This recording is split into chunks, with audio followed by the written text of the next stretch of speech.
Yeah, and again, for me to thank you for your speech. My question is, do you have any intention with your movement to reach out to the rest of China? Because you're stressing that Hong Kong people deserve democracy, but I'm thinking that all Chinese people deserve it. 5 years ago during the umbrella movement, Hong Kong people has kind of strong intention keep distance with mainlanders live in mainland China. But especially as I mentioned how we learned a lesson in the umbrella movement. Now during the strike in the past few weeks or few months, we have the propaganda produced for media and promotion campaign with Mandarin and simplified Chinese and hope to target it and to seek for the support for people who live in mainland China. However, the most difficult thing is with the Great Firewall and the information censorship. It's hard for people who live in mainland China know what's meant by universal value and the truth. But we all know that under the rule of Beijing, we hope finally first is Hong Kong and next is mainland China. No matter Hong Kong and mainland China, both places should be the place that finally people can enjoy freedom and democracy. I just remember when you asked how can we react with the Great Firewall. I admit that in the short run, we can't suddenly pull down or to just allow, just successfully let hold of the Great Firewall of the internet collapse. But just like how 3 decades ago, who can imagine finally the Berlin Wall will fall? So I hope one day the Great Firewall of China will fall also. Thank you.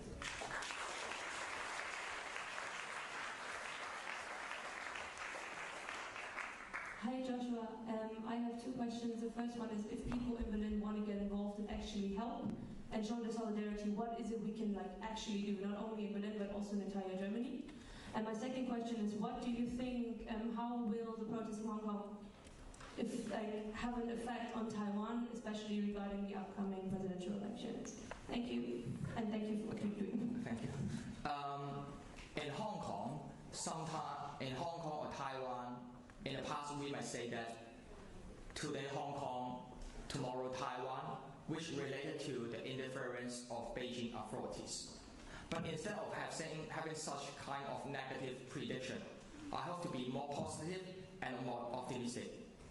Today Taiwan, tomorrow Hong Kong. I really hope Hong Kong one day can be the place similar as Taiwan that allow people live in their places to enjoy freedom and democracy. And for the upcoming Taiwan presidential election, I think Beijing made a strong mistake and huge mistake to propose to implement one country, 2 system in Taiwan on early of this year. Because with such proposal mentioned by Beijing, it's just trigger more people in Taiwan just pay attention to what's going on in Hong Kong. With the worst model of implementation of one country, 2 system in Hong Kong, I don't believe Taiwanese people with any trust on one country, 2 system. Taiwan people can still make the choice to accept or reject one country, 2 system.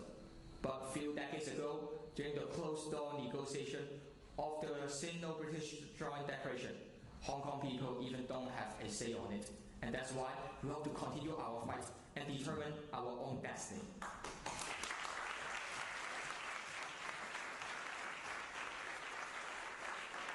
Refer to the question of how people live in Berlin or live in Germany that can support and stand with Hong Kong.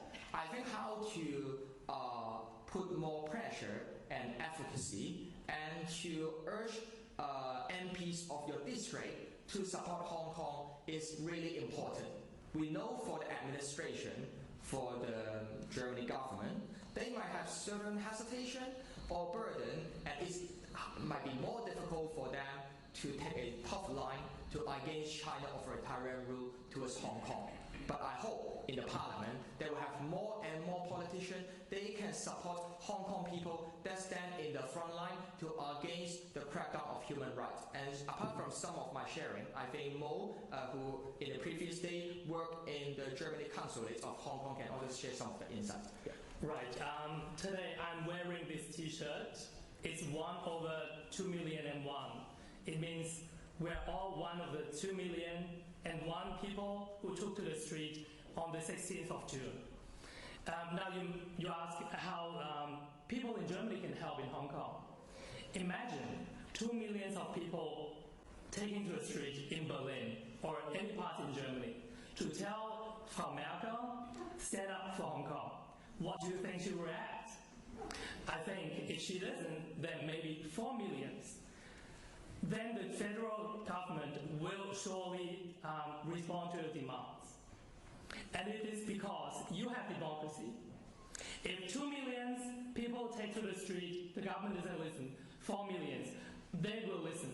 And this is exactly what we're fighting for, democracy. Use your power, people, stand up, tell the government, please help Hong Kong.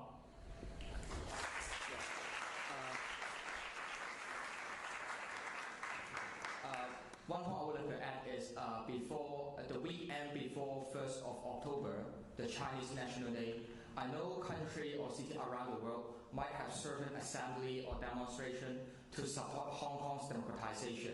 Just like not only in Hong Kong but also in Taiwan. And if there's any assembly or protest in Berlin or Germany to support Hong Kong, I really encourage all of you guys to join it on 28th or 29th of September. Yeah.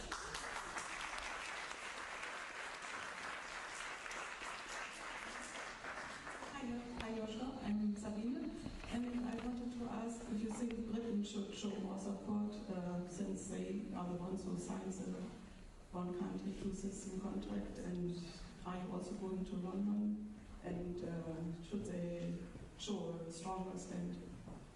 So you mean what's my opinion on the one country, two system? No. If Britain should show more support because they signed the contract.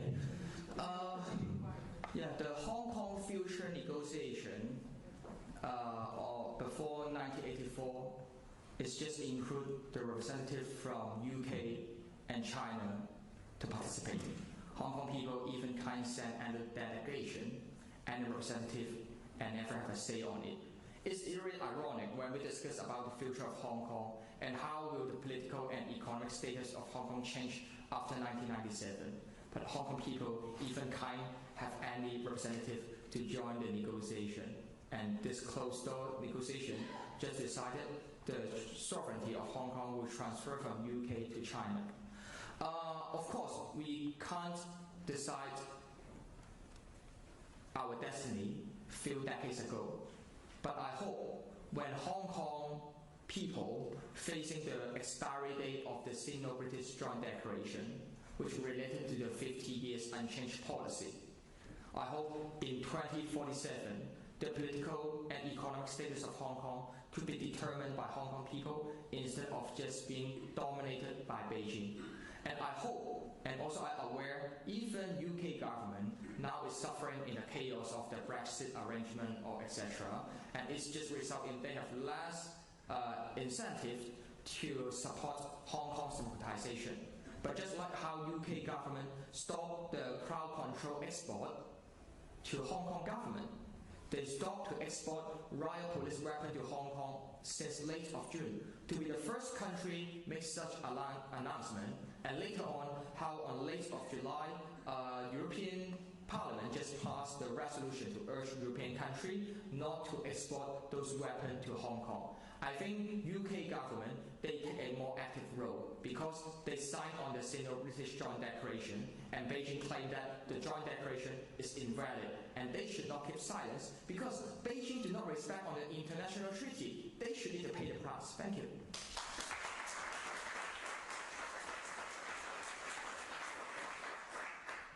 I'm a former leader of the women's, the environmental and the peace movement, and I admire the form you have been leading together, women and men, old and young, students and trade unionists, Christians and Buddhists and non-believers in 2014. But I had the first experience of cooperation with Hong Kong democracy people in 1989 when I had all the night in my office interchange with students of Hong Kong who sent me the information about the massacre on Tiananmen. So I have a big respect and big adoration, and as we are here at the Humboldt University, one theoretical question, maybe there is a Chinese and Hong Kong spirit and tradition of non-violence too. Many people speak of Gandhi, they know about Gandhi, but I have the impression, even with the Tiananmen people, how they worked, how they have had the songs, They had the song "We Shall Overcome" from Martin Luther King in '89. And when I saw you with the umbrellas, I had the impression there's a specific philosophical and personal and ethical non-violent tradition in these movements. And my second question is relating to her. I try to organize solidarity here. It's rather hard. But I know how many people are traveling to China. They all want to see modern China. How many people are buying very cheap, sometimes fake products from China. Many people are going to exhibitions. We have now a big exhibition on Chinese design. So I think there might be more forms of solidarity to show to Hong Kong and show some desire to have more human rights in China too than just going to the streets. There is a variety. And to boycott consumption is an old tradition of Gandhi and of Martin Luther King and others. Yeah, because I was interrupted because I have to talk to you. Sorry, I had two clear questions. My third question is, do you have any connections to Greta and Fridays for Future?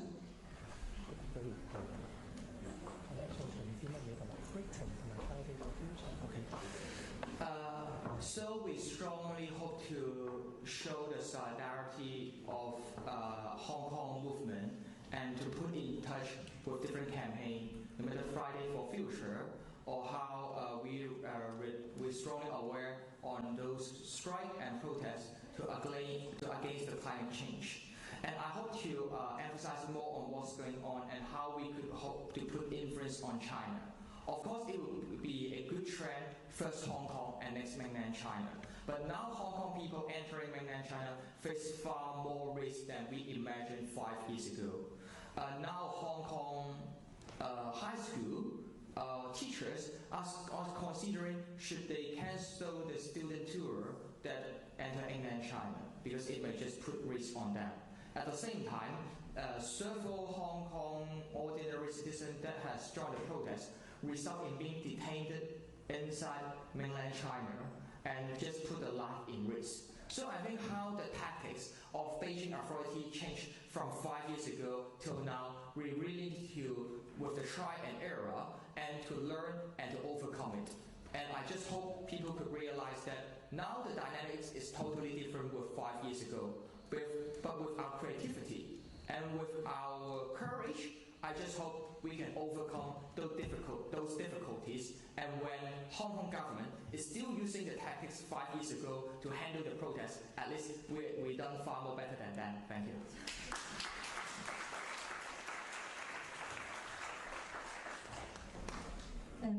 Dear Joshua, thank you so much for being here. My name is Dominion, and I'm from Germany. I wanted to, some questions were already answered, but for example, I was worried. Donald Trump just had a meeting in North Korea about nuclear affairs, and so the German politician Margaret Krause just said that we have to do everything to support you because you defend our values and democracy. So also in some reports were said that Heiko Maas knows also that peace politics and peace talks are actually undercover warfare. So what do you think might be then the interest of Western imperialists in interference in Hong Kong's fight against China, especially as a golden international trade area, and how to prevent being used by these dominant outside powers? And then one question was, so I just have seen a Twitter from you where you were asking, for example, in the worst case, Germany for providing, for example, for Hong Kong people visas or helping them out in worst case scenarios. So in terms of human rights, what is your opinion about this human rights attitude, especially from Germany also, if they would approve, for example, the Hongkongese visa, but at the same time they would send 30,000 Nigerian refugees and other families, even sick people or disabled people or children even back home to war countries, it's actually also not really legal justification there, and many violations to human rights here too. with this mass deportation. So what is your opinion about that? Sorry, so many questions. Okay, I try to answer. First, I refer to the current student and working visa scheme for Hong Kong people. I think if Hong Kong government decide to execute, to use the emergency ordinance similar as martial law, or how they continue the crackdown of protests with life-threatening force of riot police, it's a time for Germany government to review the current mechanism, and they should take care more on the needs of Hong Kongers suffer in such political crisis. And refer to my opinion on Western influence, or someone might define it as kind of foreign interference. From my point of view, Hong Kong is a global city. Not only Beijing has a say on it. When Beijing has certain possibility send troops or tanks to Hong Kong, when it's not only threatening Hong Kong people, but also generated the chilling effect to the world economy. Of course, world leaders and citizens around the world, they deserve the right to have a say on it. So instead of worrying to having Western influence, I would say that in South Korea, you will see no influence from Western country. And also you will see none of the certain impact of civil society around the world. But just because we recognize Hong Kong as the global city, so no matter you come from which country or with several background, you can also provide your insights and comment on what's going on for Hong Kong, or how to let Hong Kong be a better place to let people to enjoy their own way of living. And that's my stand and respond to those rumors of Western influence. Oh, by the way, one point I would like to add. Pro-Beijing and government newspaper blame that I was trained by US Marine and one of the CIA agents. But just look at my body size. Do you imagine or believe I trained by US Marine? Yes.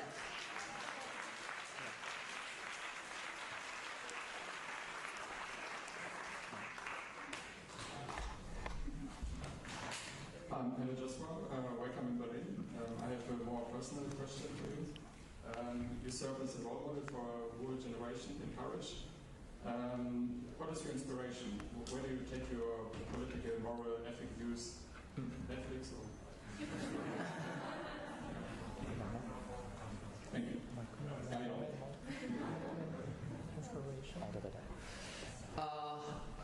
I start my journey to engage in street activism since the age of 15. I guess people might be really curious why a high school kid will start the journey at the age of 15. It's because in 2011, Hong Kong and Beijing government announced to introduce the patriotic education school curriculum in primary school and high school. You guys might wonder, it's not surprising we have patriotic education around the world. But this kind of school curriculum in Hong Kong is not only encouraging people love the country, but even loyal to the regime of one-party dictatorship. And in 2011, which is 8 years ago, I wonder, instead of expecting politicians or activists might be already graduated from school for a few decades already, why don't high school students just organize demonstration and protest by themselves? And that's my starting point. Finally, with more than 100,000 people surrounded the government headquarters, in 2012, on the first week of the school year, we forced Hong Kong government withdraw the brainwashing education school curriculum. And because of this starting point, it's just triggered me continue the journey. And I believe it might be the serious mistake made by Beijing and Hong Kong government. If they don't introduce this subject, I might not engage in street activism. Yeah.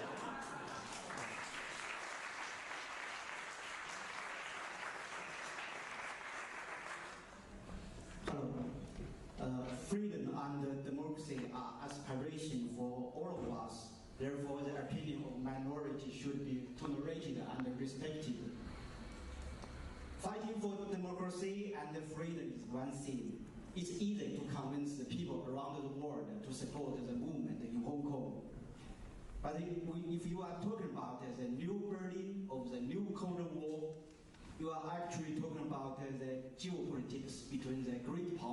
I'm not sure if you understand geopolitics. Even the US is not saying a Cold War against China. It's very likely that the 7 million Hong Kong people will become the victims of the power politics. In Europe, Ukraine is one typical example. When Russia annexed Crimea, the West can do nothing. Geopolitics is a dangerous game. Do you think that it's a responsible way to say that this is a Cold War? Thank you. Okay, thanks for your specific question. 1 or 2 years ago, absolutely, I will not describe or recognize how Hong Kong suffered in the new Cold War. That's my stand. But with how the US-China trade negotiation just went into the chaos, I think you agree on it. And we're also aware how it has been described by lots of China experts and think tank leader or even scholar aware that how the tension and the negotiation between US and China just generated the new international relation or dynamics in such Cold War. Frankly speaking, without the trade negotiation, will US administration really have such strong interest to comment on Hong Kong or even put more pressure on Beijing? People might doubt on it. That's why I'm not totally expected everyone need to agree on the narrative of the new Berlin of Hong Kong and new Cold War, etc. But I hope every people in this room, after my sharing, could realize that Hong Kong people are just asking for the fundamental right to have free election, the promise made by Beijing in the international treaty. So, yeah, and that's my answer. Thank you.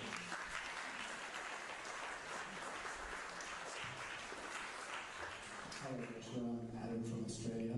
Firstly, I want to thank you for your visit, and I think what you're doing in Hong Kong is really important, not just for Hong Kong, but for the international community, whether we support democracy and human rights for the international community. My question is specifically about the people who are detained in Hong Kong. 3 years ago, I had a chance to meet with Edward Leung, who we all know is in prison for 6 years sentence. I wanted to ask how, if you know how he's doing. And also, we've seen some videos. There was an elderly man in the hospital who was tortured by police. And also recently, there's a detention center that some Democratic lawmakers are not able to visit, I think. So I just wanted to if you could tell us something about the detention conditions in Hong Kong, whether they're open and what's happening to the people who are inside. Last Saturday, I visited Edward in prison and have a brief chat with him. In prison, without access to digital device and internet, how keep distance for political prisoner out from the society. But at least he's still aware what's going on the Hong Kong protests. And for the situation of the detention cell, I was arrested last Sunday when I tried to take the flight to depart Hong Kong.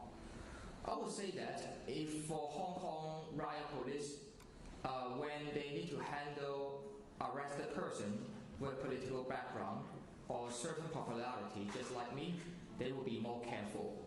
But for ordinary citizen, no matter high school girl or the primary school kid at the age of 12, we heard about they have been tortured by police inside the police station, inside the detention cell without CCTV. Also, sexual harassment and far more radical force have been used by police to beaten them, and even they can't left the police station or left the hospital to attend the court hearing. So I think how the police brutality is already become the reason for people continue take to the street and join the strike. And I hope people could aware that police brutality is far from our imagination and far from the standard 5 years ago. Compared to 89 tear gas fire 5 years ago, is already the big news in Hong Kong. But now, yeah, they fire tear gas every week. More than 2,000 and even 3,000 tear gas might be fired already. And I hope people around the world, especially in Australia, might strongly aware on the expansion of sharp power. Just like students in Australia hope to set up the Nanning Wall and the booth to support Hong Kong strike, but just result in mainland Chinese students study at Australia to beaten Hong Kong students. And I also, before I went to prison on mid of May, I watched Secret City, produced by Australia in Netflix.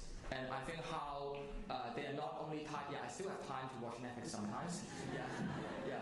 And how the influence of China is not only in its territories, but even expand to the Asian Pacific and European countries. I think it's just justified why world leaders and people around the world should pay attention and stand with Hong Kong people. Yeah, thank you.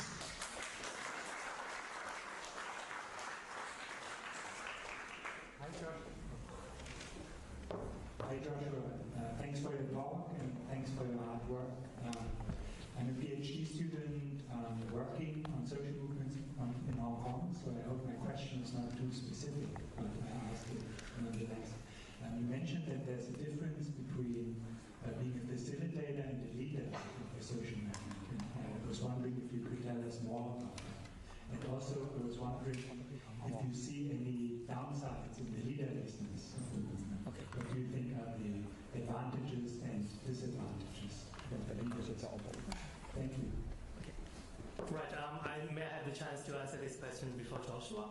Since I'm the organizer of major demonstrations in Hong Kong, well, we are very honored to have called out 2 million of people, but then we also know very well this movement is about leaderless movement, while people simply communicating with themselves on the internet, for example, in Telegram groups, and then how this will work out is, when there are opinions, people just follow, and if somebody says something that makes sense, people would simply follow. It doesn't really matter if you're Joshua Wong, if you're Angela Merkel, or you are nobody. So this is how things works out. And in terms of how we can facilitate, as I'm also a member of Demosisto, like Joshua Wong, our members and other groups, they've been trying to get contact with students, youngsters, while they try to organize demonstrations or assemblies, for example. Then we can share our experiences. We can share that with them with our resources, for example, microphones, all these hardware facilities.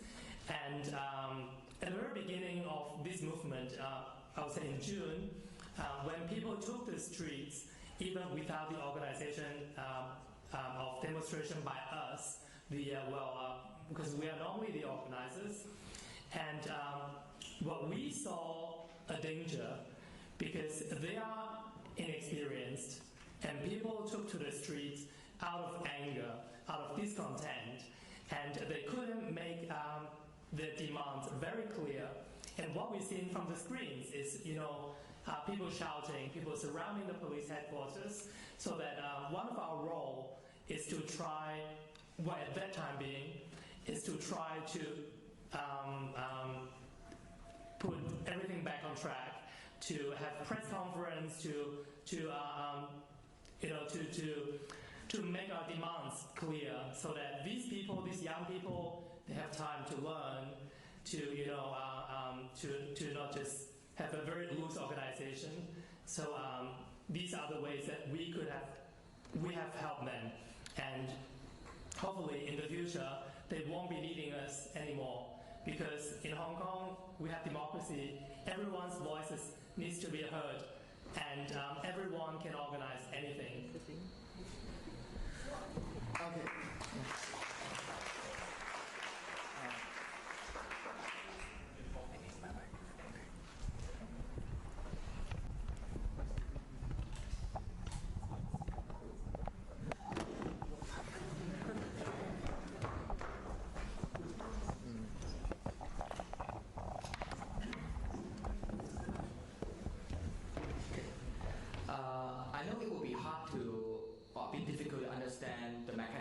of Hong Kong protests in the past 3 months is because we can't find any reference or example around the world who have this kind of mechanism. In the past, or social movement around the world, most of the time we have the board of decision maker at the protester side. But in Hong Kong, we have more than hundreds facilitators who will be the coordinator or facilitators of this movement. But none of the main, maybe 10 or 20 social movement leaders will decide the next step of this movement. How Hong Kong people, through Telegram, the messaging application, or LIHKG online forum, similar as the Reddit online forum, to execute the trial and error, or even with the incentive of pushing forward deliberative democracy. I think it's really a good step. It is still hard for you guys to understand what's going on, and compared to 5 years ago, I would say that 5 years ago during umbrella movement is similar as the encyclopedia, which means you will have a group of editor to edit and engage in it, and other people after receiving it, and will just be more passively to read it, and that's all. But for some of this content in the past 3 months is more similar as the Wikipedia, which means that after the movement ends, after the protest ends, you still don't know who is behind the protest to coordinate or facilitate it. But when everyone engages in the movement, you don't need to spot out any single individual leader to lead the movement. So I think encyclopedia of the umbrella movement, or how Wikipedia mechanism, or the way to perform or conduct it, in the sum of this content, I think it can be the example of it. And I think the most remarkable thing is 5 years ago during the umbrella movement, people lining up and asked me the question, Joshua, what's next? What's the next step?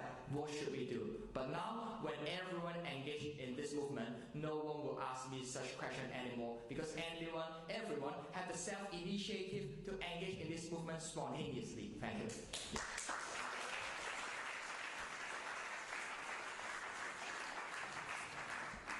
Hi Joshua, thanks for being here. My question is related to how does information spreads whenever you have like a leaderless movement, and also thinking about like cases in which it's been like demonstrated that it's relatively easy to manipulate public opinion through let's say fake news, for example. And I was wondering how you think this can be dealt with, so that, for example, dangerous information that's maybe counter to what your goals are is spread and is counterproductive.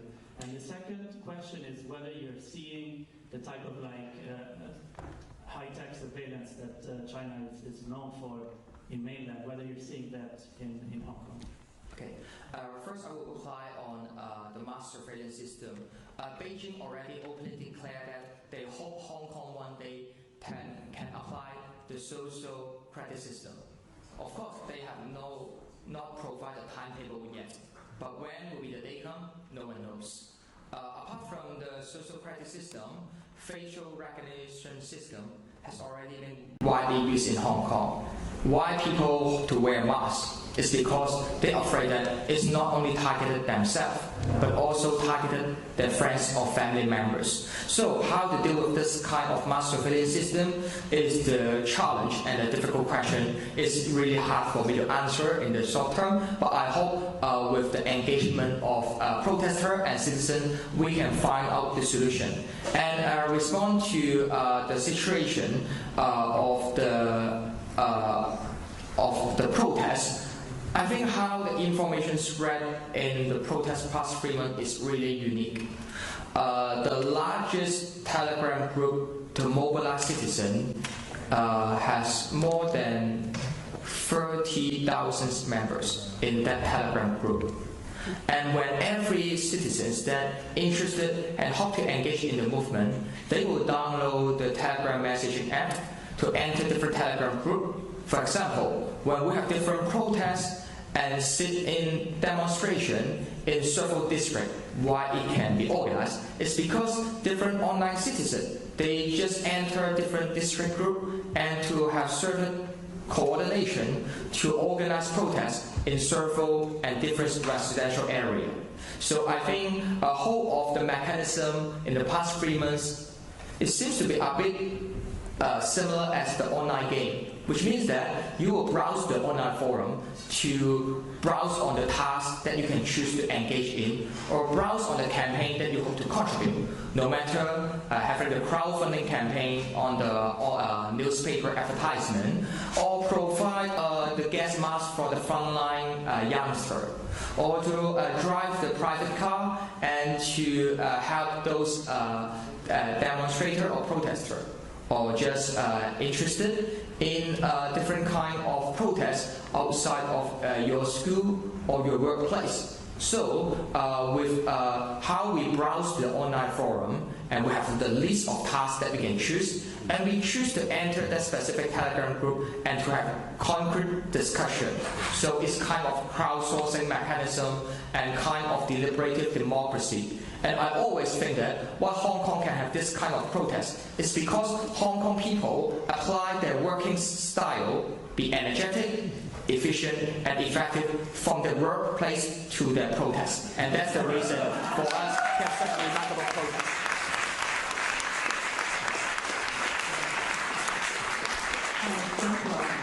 My name is Mitchell Lin, I'm from Singapore. So watching for the past 3 months from thousands of kilometers away, one is constantly amazed by how creative and really touched by the solidarity of the Hong Kong people. But one is also constantly shocked by the level of violence that's inflicted on innocent citizens, on people who are unarmed. But because the protest movement is so creative, you must have started to do a reverse propaganda and reverse conversion of some of your police people, because they are ultimately Hong Kong. And from what I have read, the people, the black masked and heavily armored police are from a militarized regime under a strongman government. I just want to know whether the protest movement has infiltrated your own police force to convert them to your side of the game. It's a good question, and I really have to share on it. The chairman of Demosisto, the parents of chairman of Demosisto, in fact, is police. Yeah, and we have heard about the tension between the families, but I think it's the first time for family members of police have organized assembly last month to urge Hong Kong government to be accountable and responsible for the political crisis.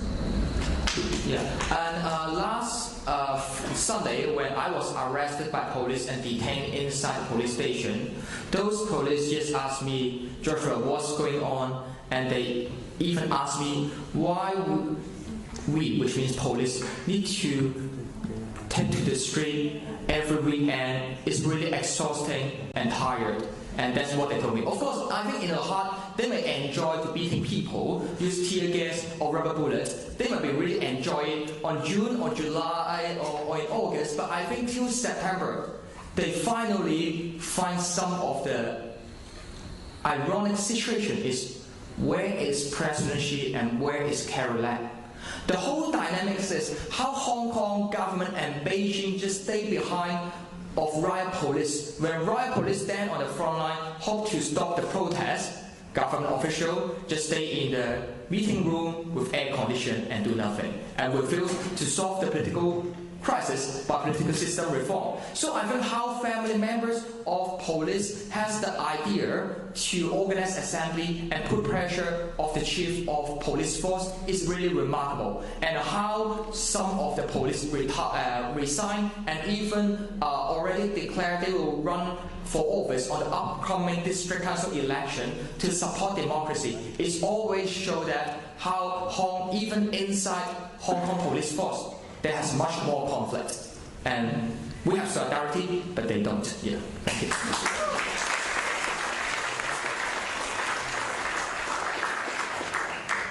My question is very simple. Do you receive live threats sometimes? And are you scared? Online citizen often would send me a message with simplified Chinese and to say that they need to kill me, they need to threaten my life and threaten my family members. I also have the experience being beaten on the street by some of the pro-Beijing guys. But compared to lots of activists, their lives are really risky and they are still staying inside hospital. The price I pay is really small. So I would say that in Hong Kong, none of us can ensure our personal safety, especially after publisher being physically kidnapped from Hong Kong to mainland China. And that's the reason, instead of expecting or assuming some of the iconic politicians might face more threats, in fact, the political reality in Hong Kong is some of the low-profile activists, they face more risk far more than me, because without the media exposure and the pressure from media, police, and pro-Beijing gangs, they could do what they want with less political burden, and that's the situation in Hong Kong. Yeah. I would like to share with you a story. In Hong Kong, the triads, the mafia, they started beating Hong Kongers, and the police simply turned their back, and they do not punish these people. This is seen as a signal that anyone in support of the police, they can start beating up and hurt Hong Kongers. A friend of mine, a girl, she was only at the Lennon Wall. You know what Lennon Wall is. She was posting words to support Hong Kong with her friends. Suddenly a guy came to them, very friendly, talking to them like a friend. And then suddenly he took out a knife, started to slice them, and my friend was stabbed from the back into her lung, 5 centimeters. She was in the hospital in ICU. Eventually she survived, but from what news reported, I think she might need to be connected to machines for the rest of her life. So it's really horrible in Hong Kong, because wherever you go, you don't know who you are going to encounter. And I think this is not just Joshua or me or Glacier or anyone. This is the courage of all Hong Kongers that we can continue this movement. So I would say, glory to the people.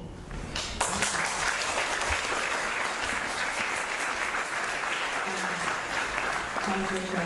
My name is Elidi. I moved from Hong Kong 2 years ago to Berlin, and it's very sad that I can't be in Hong Kong streets now. But I guess my question is about so glory to people you just said.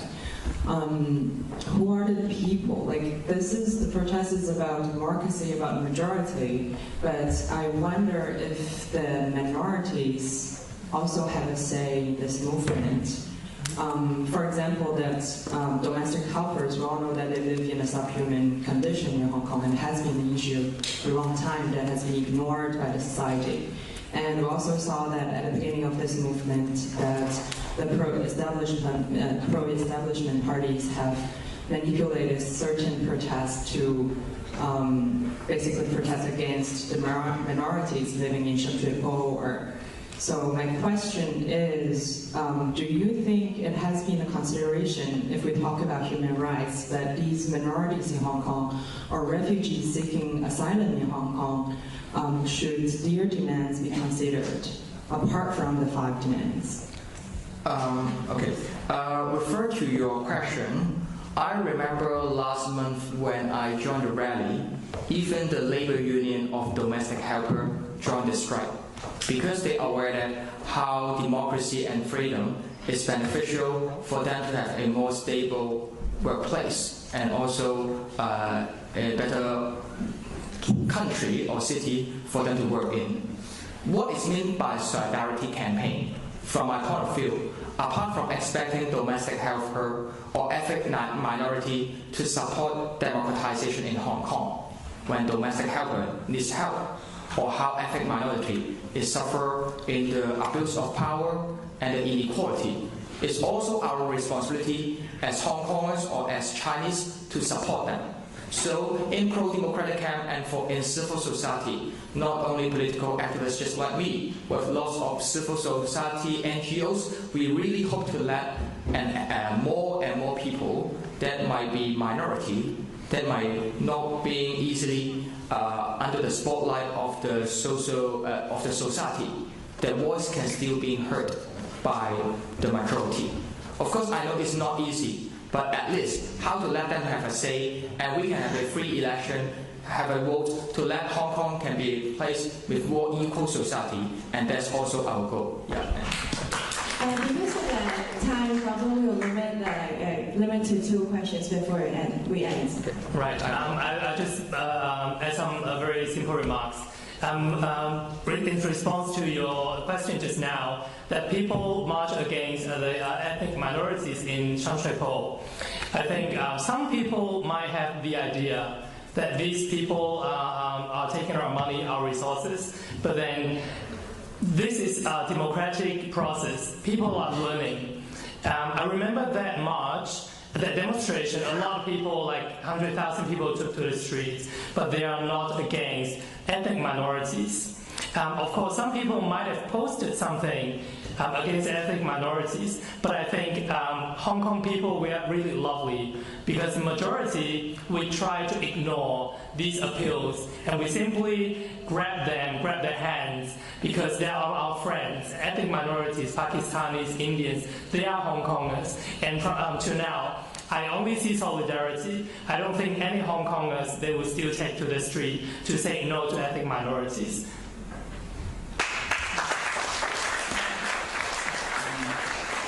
I have a question. If you happen to know if there are any young people in mainland China that support your cause, or is there no communication whatsoever?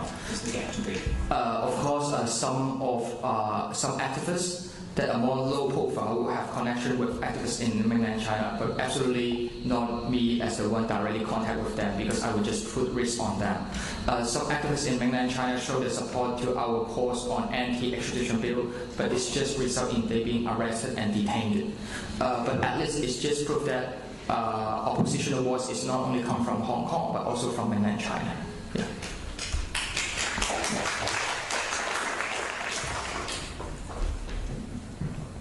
One final question before we end.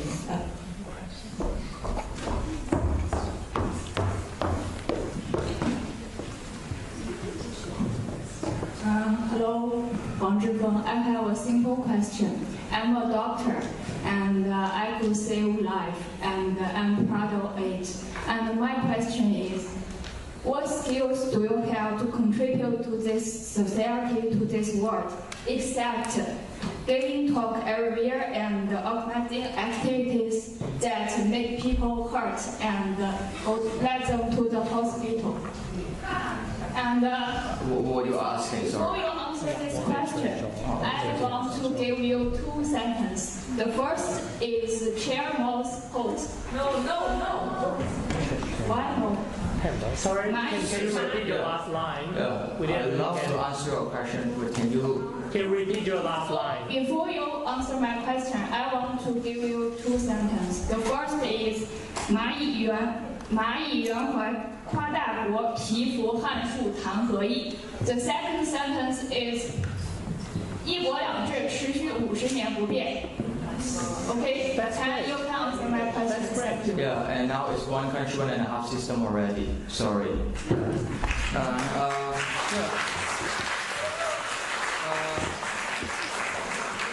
My Mandarin is not really good because I was blacklisted.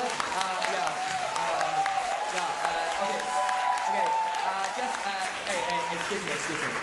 Just make it clear, know how to speak Mandarin or learning Mandarin is not a problem. In fact, even in Taiwan, we still are not speaking Cantonese. But what I mean is, of course, I am not really familiar with Mandarin because I was blacklisted to enter mainland China already. So I can learn and to be more fluent in Mandarin. Sorry for it. And refer to your question about your insight of 1 country, 2 system should remain unchanged for 50 years. That's also my hope. But now, already eroded to be one country, one and a half system. So now is the time for we, no matter you and I, now is the time for us to stand with Hong Kong to fight for the genuine autonomy. Yeah, thank you for your support.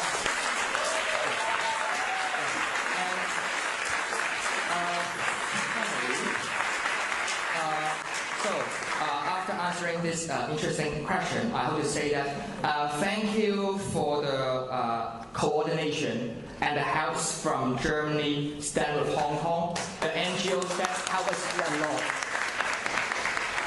In the past 3 months, I know lots of Hong Kongers, especially just like Germany, Stand With Hong Kong, they organize rally, petition, online and media campaign, and how to grab more people live in Germany, live in Berlin to stand with Hong Kong. And I hope in the future, especially on 28th or 29th of September, all of you guys in this lecture room can join the rally to stand with Hong Kong people. We never walk alone. Thank you. I'm sorry, I really don't want to take this time, but as you said, you're a medical doctor.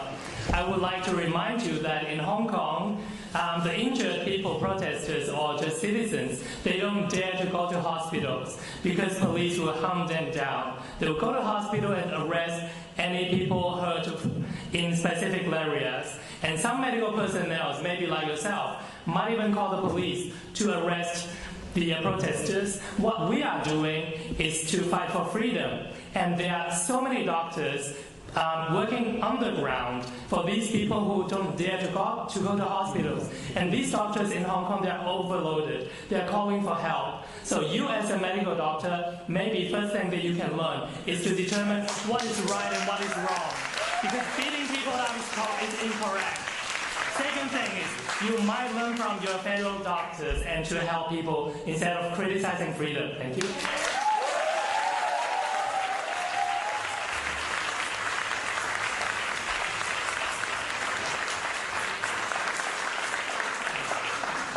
Thank you very much for attending, firstly, and thank you, Joshua, for coming and Mo for coming.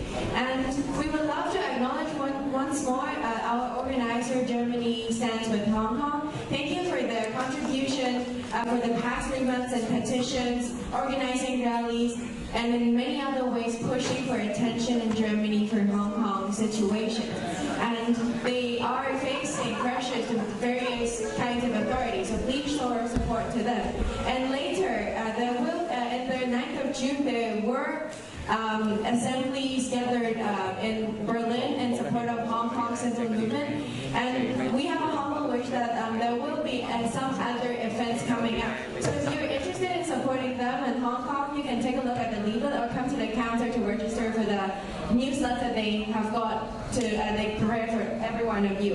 And I would love to ask for all of your support towards Hong Kong. And there will be, for sure, demonstration and assemblies in Berlin before the 1st of October, before the National Day of China. So please show your support to Hong Kongers and let us sit together in solidarity. Thank you.